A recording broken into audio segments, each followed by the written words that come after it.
with me, Adam Scher. Back in the basement today. Back in the basement, man. I can feel the nostalgia already. Yeah, man. Nothing like being home. Yeah.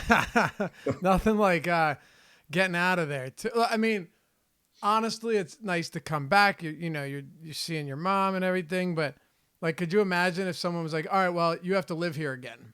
Yeah, that wouldn't be great. Hopefully DFS goes well for the next like 9 months, so that doesn't happen. Well, what I mean is like, you don't, not to say it's ever bad, but you don't realize how much better it is until you're not there anymore.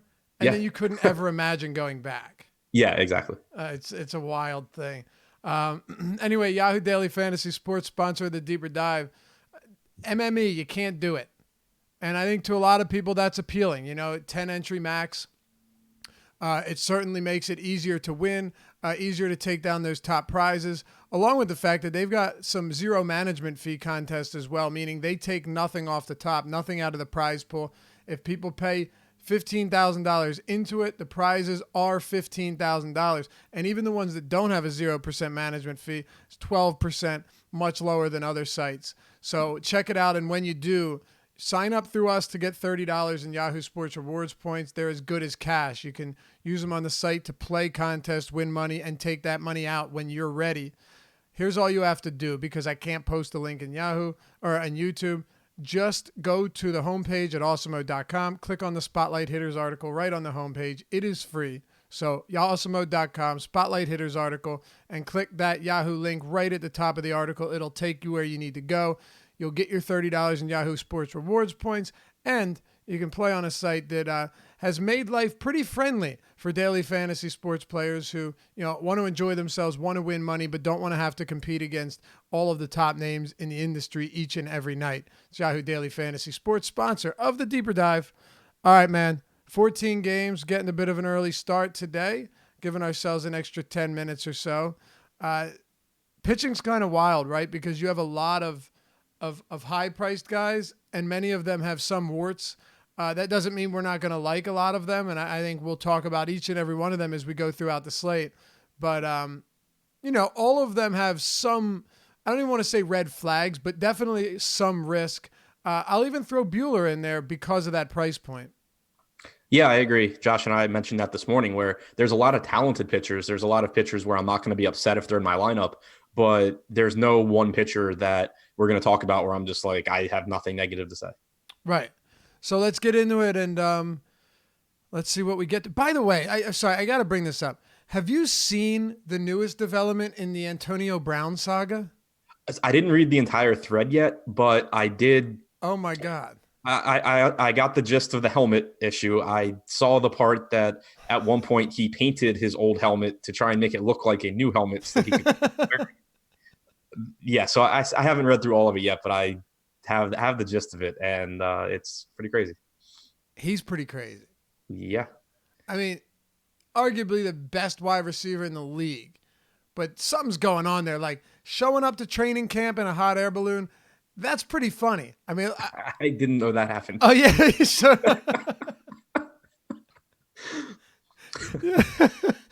showed up to camp in a hot air balloon.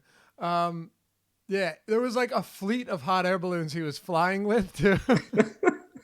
Go watch the first episode of Hard Knocks, man. Yeah, I'll have to watch it. Oh, it's too good. Did you see Jalen Ramsey showed up in a Brinks truck? Yeah, I did see that. I also saw that when he was in college, he would DM his opponent's girlfriends before games. Jesus, I didn't know that. But yeah, now I even saw that he might be threatening retirement if he can't wear his old helmet. How does it get to that point? I don't remember who tweeted it, but someone had a really good point. Like, it puts into context like how awesome of a guy Juju is to be like 20, 21 years old, coming up behind Antonio Brown and still being like one of the most respected players, and like the complete opposite of Antonio Brown. And being able to deal with that personality. Like, Yeah. that couldn't have been easy. Right. That's pretty wild. Except didn't Juju, did he get suspended for a game when he didn't he lay someone out from the Vontaze Burfict, yeah. Was Burfict the one that broke what's his name's back? Burfict's the one that broke like everyone on the Steelers every single playoff game for like 3 years. Yeah, I can't remember I can't remember his name. How he broke his back. People listening definitely know what I'm talking about. I don't know if it was from an actual hit or not, but either way, Burfict did. He's a good player, but Yeah. a dirty one. And I remember Juju destroyed him and like stood over him. Yeah, stood over him and yeah. And that was I think when Juju was a rookie. Yeah, yeah, oh yeah. I don't know. It's good stuff, man. Can't wait for some football, but we've got baseball, so let's just get into it. Baltimore and Houston. Wade Miley, Dylan Bundy. Wade Miley, remember, got a lot of ownership last time and was fine. Like, he kind of did what we expected him to do. 21 fantasy points. Not great, not bad. He's not projected for any ownership today because it's a 14-game slate. On the other side of this one, Dylan Bundy in a home game, tough park, against the Houston Astros. Astros right now have one of the highest totals on the slate. It's only behind Boston. It's at 6.5 against Bundy. We know he's had some homer problems this season, particularly with righties, allowing 2.41 per nine with a 289 ISO. This could be ugly for him, Adam, but I guess first we can talk about, well, you know what? You're not interested in Miley, right? No, I think that it's a perfectly fine spot, but Yeah. he's just not at a price point where I think it leaves you much upside on any site. 9K is a stretch for sure. Yeah, 43 on Yahoo, 9,200 on FanDuel. It's kind of like, what is the reason that you're rostering him? Like, what really positive outcome are you expecting? For sure. Yeah, and like I even said it last time, I was willing to pay a little bit more for him because the slate was devoid of good pitching, but that's not the case today. I don't think you need to go there, even at low ownership. Not sure Wade Miley's going to win you tournaments, but now that I said that, lock in the 15 strikeout career, complete game shutout, or maybe a no-hitter. But what are your thoughts on Houston against Baltimore? I just went over the numbers, and I'm sure you have more. Yeah, I think it's a really interesting tournament spot because of the pricing. It's going to be really hard to full stack this team. So I think people will be looking to get to whatever Houston that they can, but it's more likely to be in the form of like an Alex Bregman one-off or, a Springer one-off or Altuve or whatever than it is to be full stacks. Because if you look at this team, especially on DraftKings and on Yahoo, the top 7 hitters in the lineup on DraftKings are at least $5,000. On Yahoo, the top 7 hitters are at least $20.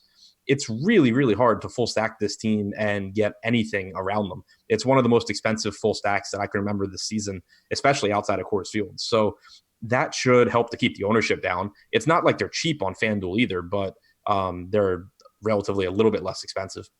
So I think that getting there in a full stack in tournaments is a pretty interesting way to go. The problem is just, what are you doing with pitching? What are you doing with one-offs around them? But any Houston I can get to, I'm going to be happy about just because Bundy at times is a good pitcher. Like he shows flashes. He has good breaking stuff when he's not hanging it in the middle of the plate.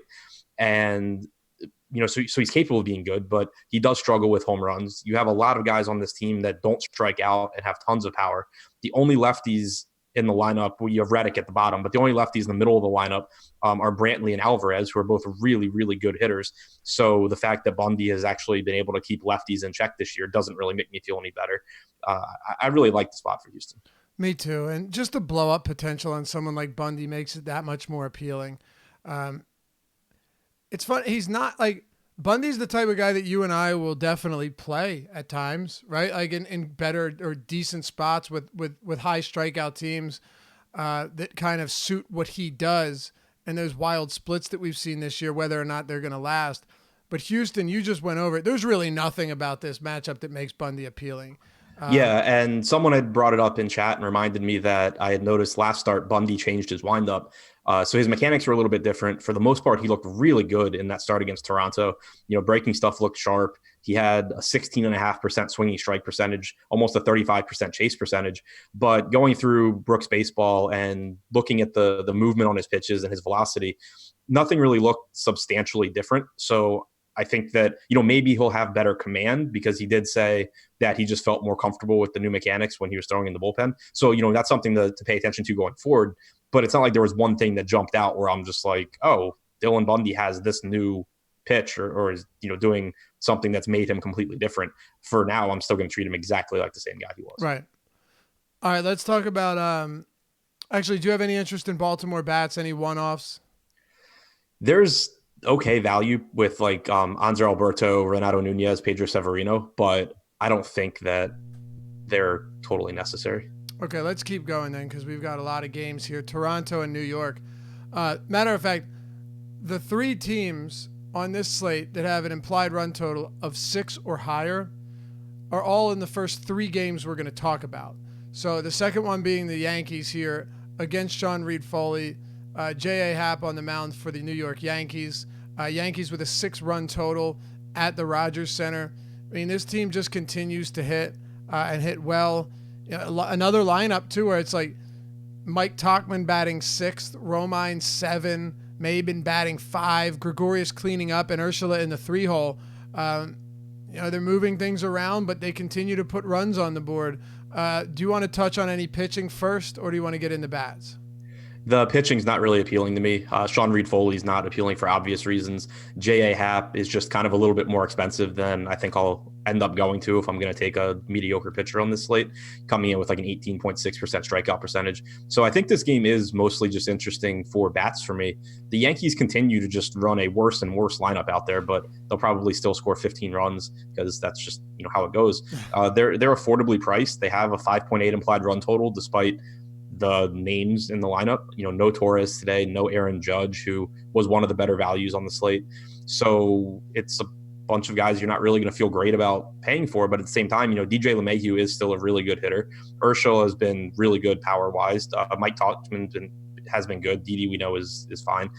It's just still a lineup full of guys that are getting it done against a pitcher in Reed-Foley that just really isn't that impressive. I don't know what it is, but it looks like someone has a red dot on your heart right now. It's the top of my mic. Oh, you got the different mic today. That's right. Yeah. Which is, if I'm echoing, that's also why. I mean, you don't have to move it. It's fine.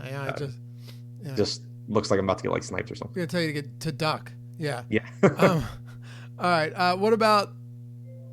Do you have any interest in Toronto? And the reason I ask, I know it's a 14-game slate, but J.A. Happ's struggles with the long ball have been on full display this season, right? And I think we've seen some improvements from him over the past month or so. But, you know, all in all, a 230 ISO to righties, more than 2 home runs per 9, and a 5+ xFIP, not a lot of ground balls either against righties. It's not really an encouraging mark. No, I think it's a good spot for some power from the Blue Jays. No Gurriel in the lineup is disappointing, but you still get right-handed power here with Bichette, Guerrero, Grichuk, Teoscar Hernandez. Even Danny Jansen batting 9th is a reasonable, you know, tournament catcher option. So I do think that mini stacks or one-offs from Toronto make a lot of sense. Happ does give up home runs, like you said. He's not a high strikeout pitcher, and it's a decent park for hitting. So I like the Toronto bats too. Okay. Do you have any? Okay, because it's a watered down lineup, of course, because of so many injuries.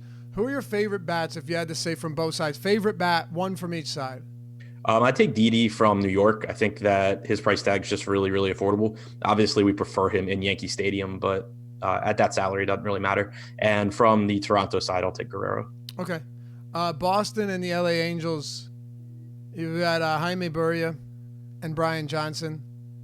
So the third team with a 6+ total, actually the highest of any team on the slate, 6.7 runs, the Boston Red Sox against Burria. You know, this is something that you've touched on many times over the past, 1+ years.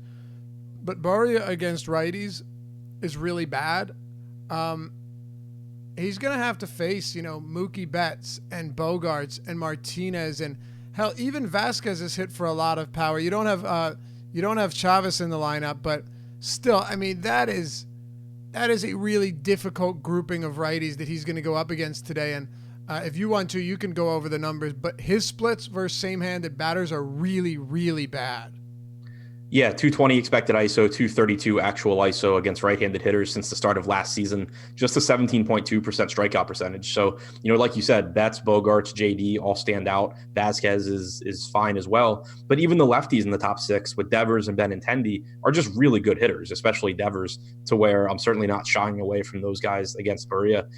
Boston's pricing kind of comes in the mid-range where, if you look at the favorite 3 teams we've talked about so far, the Yankees, the Astros, and the Red Sox, the entire Astros lineup is super expensive. The entire Yankees lineup is pretty cheap.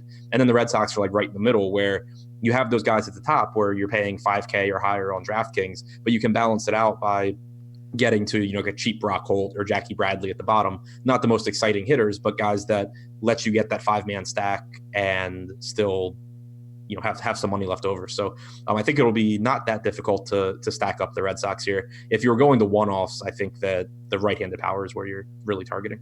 Okay. Are you interested in any Angel bats? Outside of Trout? Yeah. I mean, Brian Johnson's not good. The issue is just that the Angels are one of those stacks where if you're like manually making a lineup and having to click these guys in, it's pretty tough to do because outside of Mike Trout, there's no one, and I mean, I guess Justin Upton at a really cheap price tag, but there's no one where you're really confident that they're the best play at their salary or their position other than Trout. So, you can play David Fletcher, but that he's like the same price as Didi. You can play Ohtani, but that it's a lefty-lefty matchup and that there's a million good outfield plays. So maybe that keeps the full stack ownership down. Trout and Upton are easily my two favorite plays here. And it kind of just feels like stacking it or getting to the rest of the stack is making some suboptimal plays in terms of projections. But Brian Johnson really isn't good. He's, since the start of last season, allowed a 204 expected ISO to righties, 18.4% strikeout percentage. So, getting to especially right-handed bats in this lineup seems pretty appealing. Yeah, I think so as well. I mean, just looking at the total of this game in general, we should be expecting to see quite a bit of runs from each side. Good weather in Boston. I think last I looked, it was like 83 degrees, 81 degrees. Yeah, I mean, it makes for a really good spot on both sides. So, okay, before we move on to the next game, we've gone through three of them. Among Houston, New York, and Boston, who would you say is your top stack among those three for today? Probably Boston for me because they're less expensive than Houston and just more talented than the Yankees. I know how well the Yankees have been hitting, but the lineup is still more talented for Boston. So I think Boston would be my preferred one right now. I hear you. Boston and Houston for me. Yeah. I think I'd put Yankees 3, but I mean, neither of us would be surprised if the Yankees ended up, of course, being the team again. Right. One guy I did forget to mention too, not that he's any good, but Max Stassi's a 2K minimum catcher option. Yeah, that's a good point. I threw him in the cheat sheets today. Forgot to mention him now as well. So good call on that. You're not going to get anything great from him, but when you have these dirt cheap minimum salary guys and a lot of expensive pitching, it's not the craziest idea to consider them. Cincinnati and Chicago Cubs, I do that all the time. Trevor Bauer, Yu Darvish. So Bauer's first start with Cincinnati was underwhelming at best.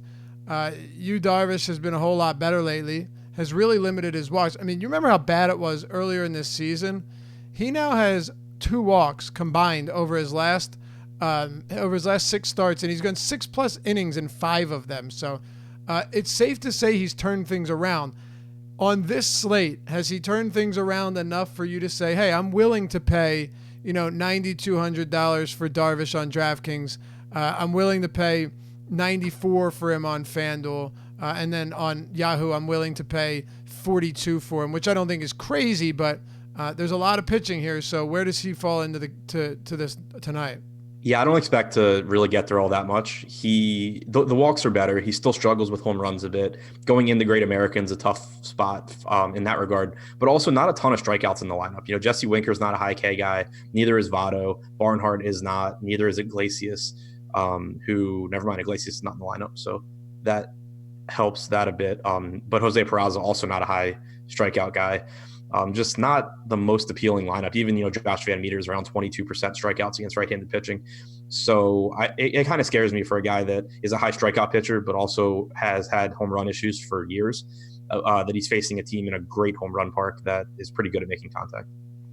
Yeah, I'm with you. What about Trevor Bauer? Because Bauer actually was projected to be more popular than I had initially suspected, right? Like 19% on DraftKings. Mind you, there are a lot of guys above 10K. On FanDuel, Trevor Bauer, I don't think he was as high on a one-pitcher site. but he was still at 11%, third highest on the slate.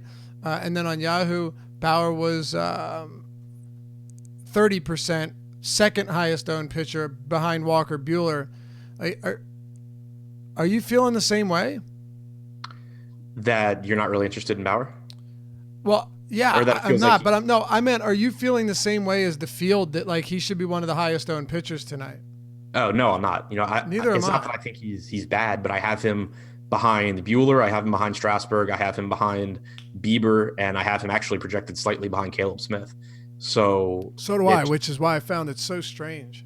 Yeah, I'm really interested when our ownership gets updated to see where he moves to, because it's not that he can't have a good game, but I mean, it's a tough park. It's a tough matchup. Like the Cubs lineup, adding Castellanos just makes that lineup so much more formidable. Bauer going to the National League, while he does get to face a pitcher now, which is really appealing, it's less likely that we see those 120 pitch starts out of him that we were getting in Cleveland, because he'll be pinch hit for before he gets to that point. So you probably lose half an inning or an inning on average with him being in the National League.